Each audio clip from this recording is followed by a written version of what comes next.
Qui, en tant que royaliste, ne s'est jamais posé la question de savoir pourquoi, en ce début du XXIe siècle, le royalisme n'est pas une force politique puissante aux portes du pouvoir, ou tout simplement, pourquoi sommes-nous encore en République? Pour répondre à cette question, nous vous proposons une analyse empirique sur l'évolution du royalisme en France depuis la Troisième République jusqu'à aujourd'hui. L'objectif étant de comprendre pourquoi le royalisme en France a périclité aussi lamentablement et quelles sont les solutions possibles pour une reconquête efficace du royaume des Lys. L'objectif de cette analyse est de faire en sorte à ce qu'en l'an 2089, il n'y ait pas de tricentenaire de la Révolution qui soit fêté en cette terre de France. Donnons-nous cet objectif de faire en sorte à ce que la République et son système idéologique soient évincés à jamais du pouvoir, avant cette date anniversaire. En 1989, lors du bicentenaire, les écoles de la République recouvrirent cyniquement les têtes de nos enfants de bonnets phrygiens à la gloire d'une idéologie qui n'a de cesse de nous détruire, un peu plus, chaque jour. Ne faisons pas subir cet affront vis-à-vis des générations futures qui connaîtront l'année 2089. Faisons en sorte à ce que les enfants de cette génération arborent tous un sacré cœur sur la poitrine, pour la plus grande gloire de Dieu, la France et le roi. Qu'en est-il de la responsabilité des royalistes et des forces contre-révolutionnaires? Qu'en est-il de l'effondrement de notre religion multiséculaire et du rôle de certains papes? Qu'en est-il de la réelle volonté des princes prétendant à vouloir conquérir le pouvoir?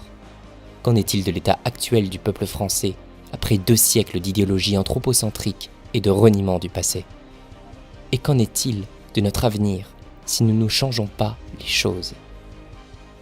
Il ne faut pas se voiler la face et savoir reconnaître nos erreurs, car c'est en corrigeant nos erreurs que nous deviendrons plus efficaces dans notre combat. Mais encore faut-il les connaître, ces erreurs. L'adversaire, nous le connaissons bien, mais nos propres démons, les connaissons-nous? Et au-delà de la prise de conscience de nos erreurs, quelles sont les solutions possibles pour redonner toute sa force au combat royaliste et le doter d'un arsenal efficace pour la reconquête du pouvoir? Royalisme et reconquête pose les bases d'une analyse et d'une réflexion visant à mieux comprendre et connaître les raisons de nos défaites, ainsi que les causes de notre impuissance politique et religieuse.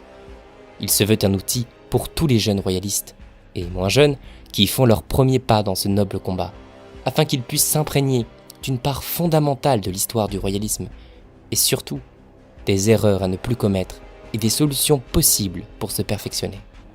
Nous sommes appelés à accomplir une mission bien plus importante que la recherche du confort et de tranquillité. Aussi longtemps que le monde qui nous entoure nous offrira ce triste spectacle d'une décadence honteuse pour notre peuple, nous nous évertuerons à nous donner les moyens de lutter efficacement contre nos adversaires.